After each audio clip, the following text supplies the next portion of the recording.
Class 196, electric drive systems. So it can be motors. Okay. In your syllabus, mainly it is servo motor is asked. So you have here DC motor, AC motor, and all other motors. Servo motor means, okay, before that, anyhow, you know the characteristics, some features, easy to understand here. In servo motors, we are going to control the position and speed of the motor accurately for some control applications. See, normal motors rotate continuously for the duration power is supplied. You don't know what is the position of the shaft. But in some applications, like opening of a door, automatic opening of a door, or opening and closing of a CD tray in a CD drive, or movement of a robot arm or any joint in the robot, you have to rotate it for a specified angle of rotation or some distance. So for that, you have to control the accurate shaft position. So precise control of position and speed is necessary. So when motors are used for control purpose, they are called as servo motors or control motors, not for taking load. Okay, they will take some load, but they are not used for manufacturing, like just for taking load. Okay, so there is a small change in their construction is done. They are almost same as normal motors, but small change is done. So for controlling, what it does is it uses closed loop switch, closed loop control system. So in the motor, we will have a sensor.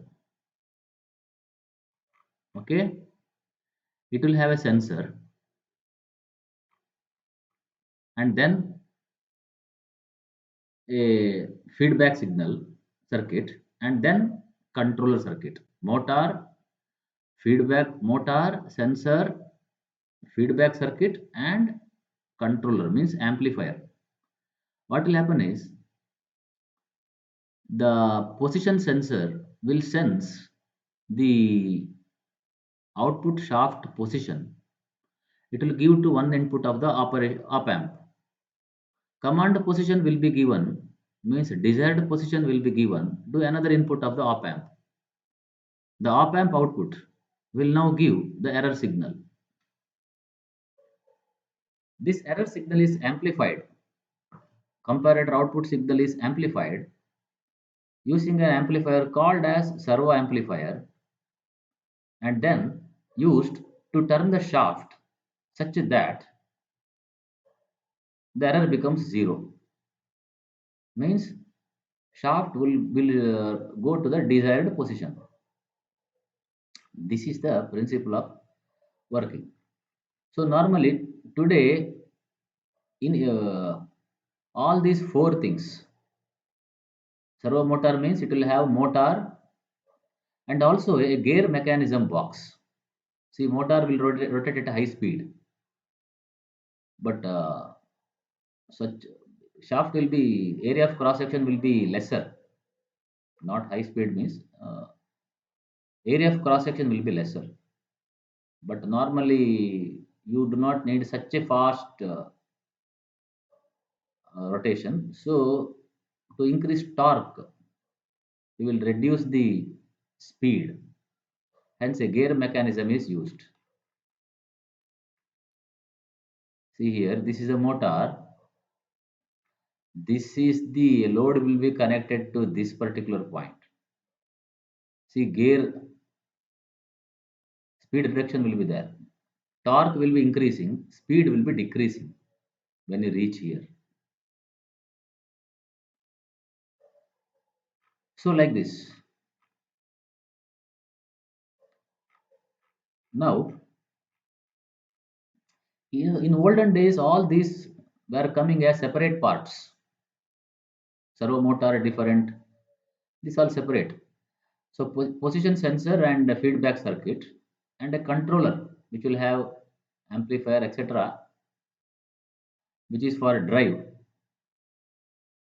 Okay, drive circuit.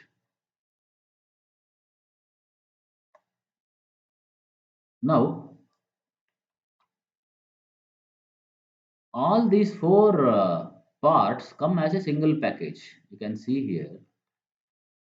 See, all these things are kept here. Okay,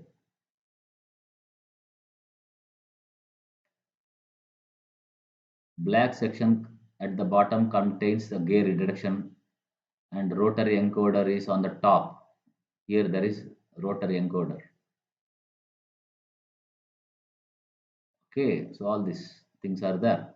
All these come as a single package now, all in one. You can see here encoder. Okay,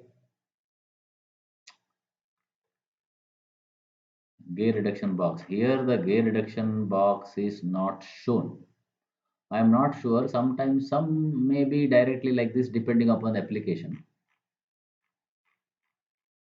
Right.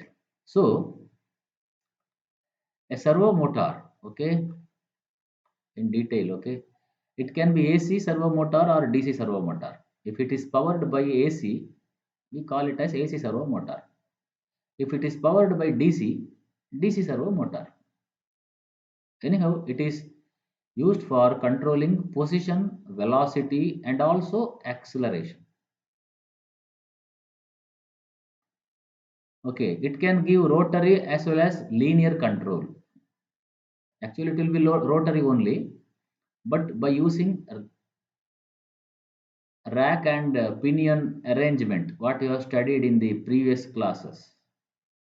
Okay, rack and pinion arrangement. You can search if you want. Okay, you can convert rotary to linear motion.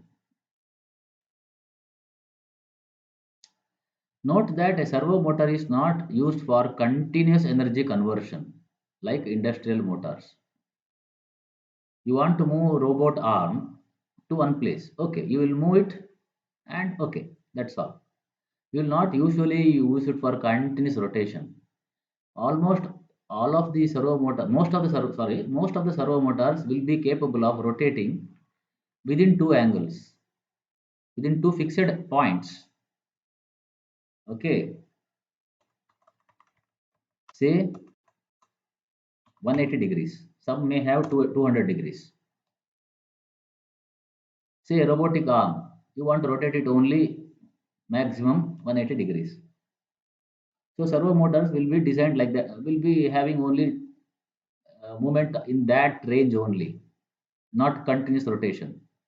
Such servo motors are called as positional rotation servo motor. With respect to position, it will be rotating. It will be rotating in both the direction 90 degrees. Say from neutral, clockwise 90 degrees, anti-clockwise 90 degrees. Totally we can get 180 degrees. Some may have up to 200 degrees depending upon the application.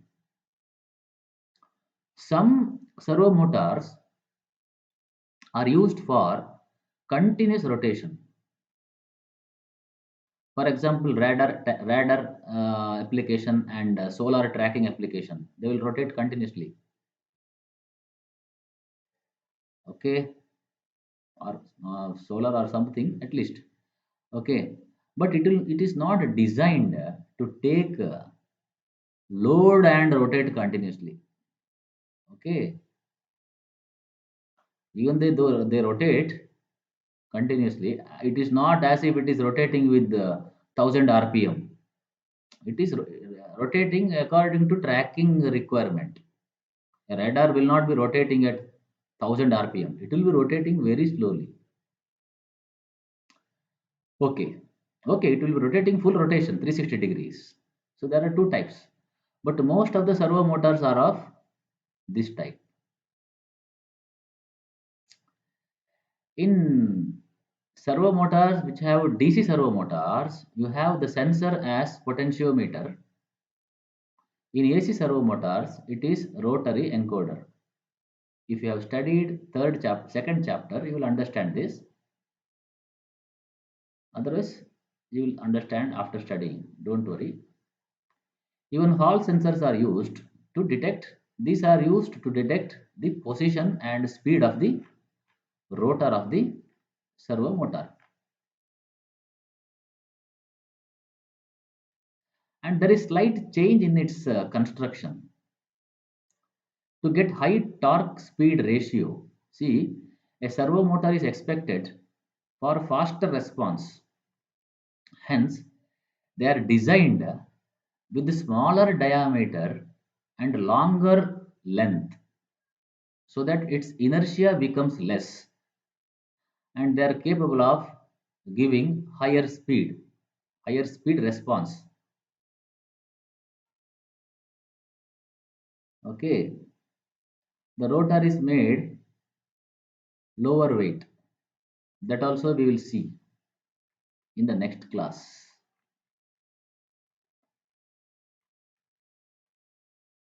Classification of servo motors that we will see in the next class.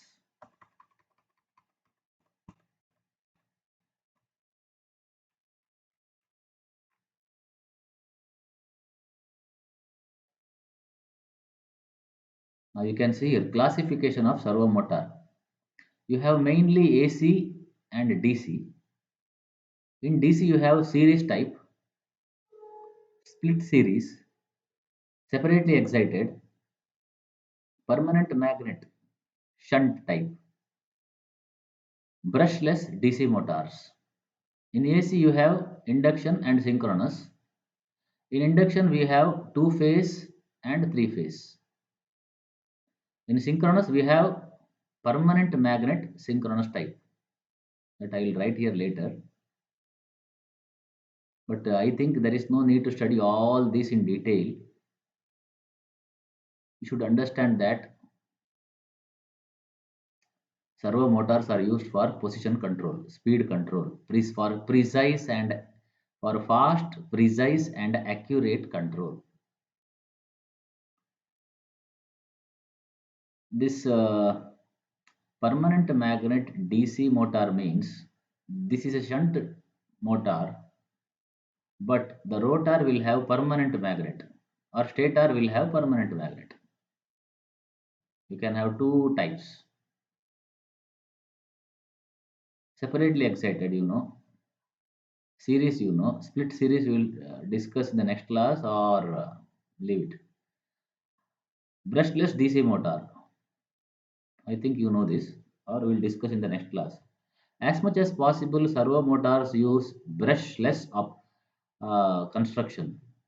Any motor can be used for servo application because it is a closed loop system. But brushless means operation will be noiseless, smooth, and reliability will be more. Okay, control will be a little bit complicated circuit and maybe expensive. That is different. Okay, we will discuss this in the next class.